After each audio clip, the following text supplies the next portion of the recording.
Shalom Babarajá. Vamos a continuar con la historia de los hebreos en Cuba.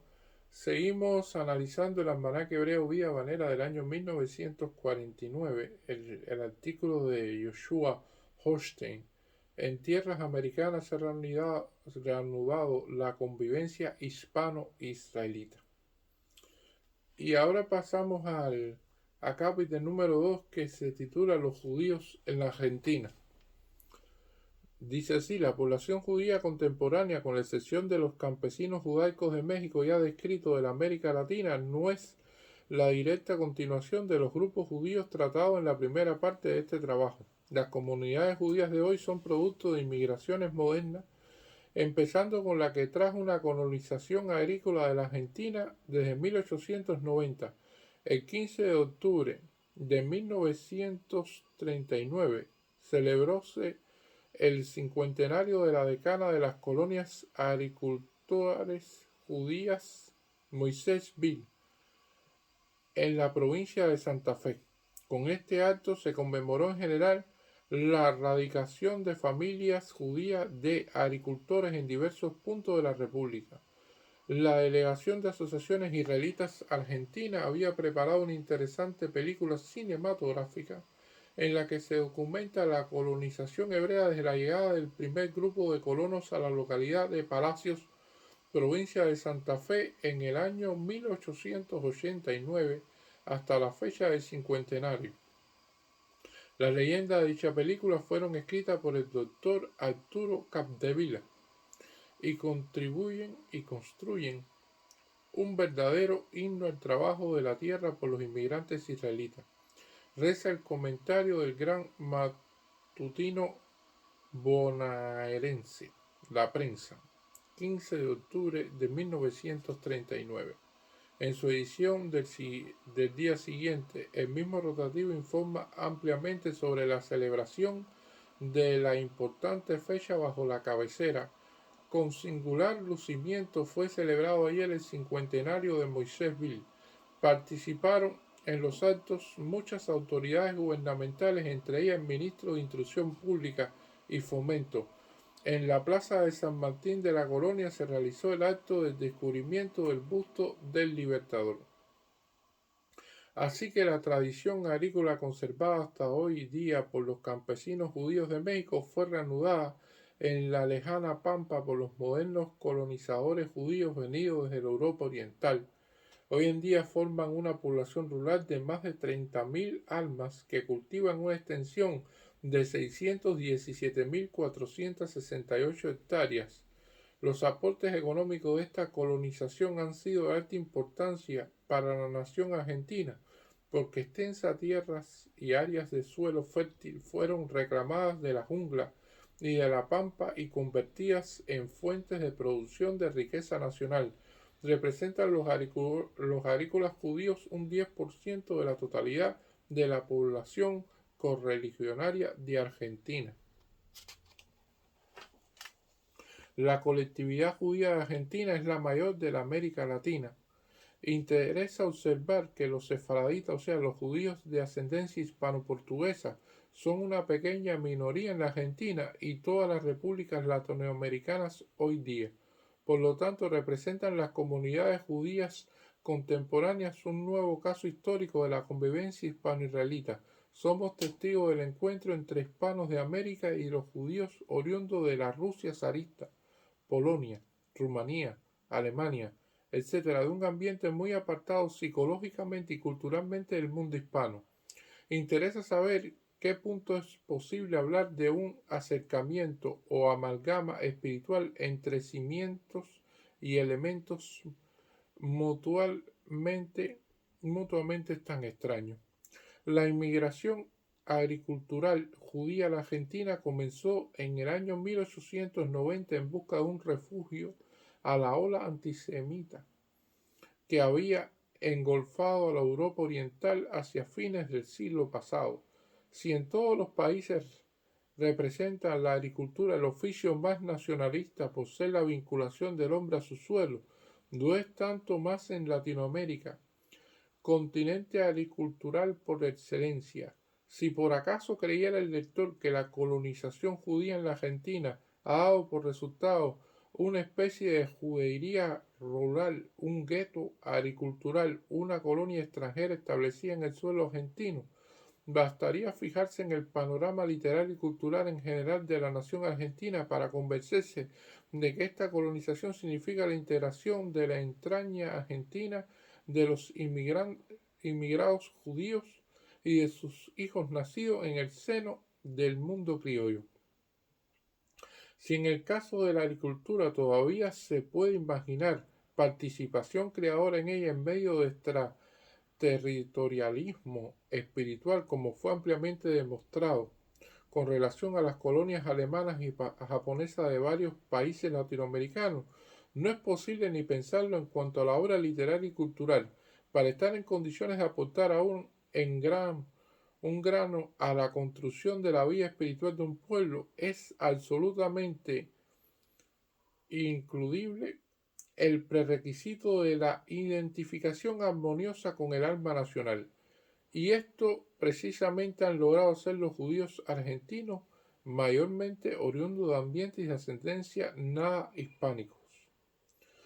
Un crítico argentino y acucioso observador de este sumamente interesante fenómeno, Lázaro Liacho, expresa así la argentinización de los judíos que cuentan solamente un poco más de medio siglo en la nueva patria. La primera generación de judíos nacidos en territorio del Plata quiso desentrañar su expresión argentina.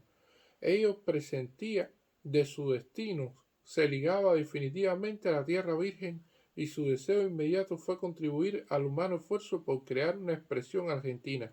Un cuarto de siglo bastó para obtener el fruto deseado en retribución del aporte. El judío como integrante de los elementos que se funden en el crisol argentino es ya un fuerte complemento ligado a la parte interior del espíritu y del cuerpo que está cobrando expresión argentina. ¿Cómo y cuándo da el escritor judío sus primeros pasos en la escena literaria? Así nos lo describe el señor Lincho. El judío argentino se ligó a las letras de un suelo nativo en días de fiesta y esplendor. Su contribución al acervo literario del país fue un acto de reconocimiento a la dicha de vivir que experimentaba en el suelo de la República Libérrima. Y corría el año en que se festejaba el primer centenario de la Declaración de la Independencia Argentina. Los gauchos judíos de Alberto Gershunov inicia el aporte israelita a las letras nacionales. Los 25 relatos que integran este volumen son el homenaje del hijo de Israel que, criado bajo el Traiano, canta y agradece la libertad y la abundancia. El profesor Calvert J. Winter de la Universidad de Kansas en Norteamérica dice acerca de los escritores judíos de la Argentina en un ensayo publicado en Hispania, revista nacional de la Asociación Norteamericana de Profesores de Español y Portugués.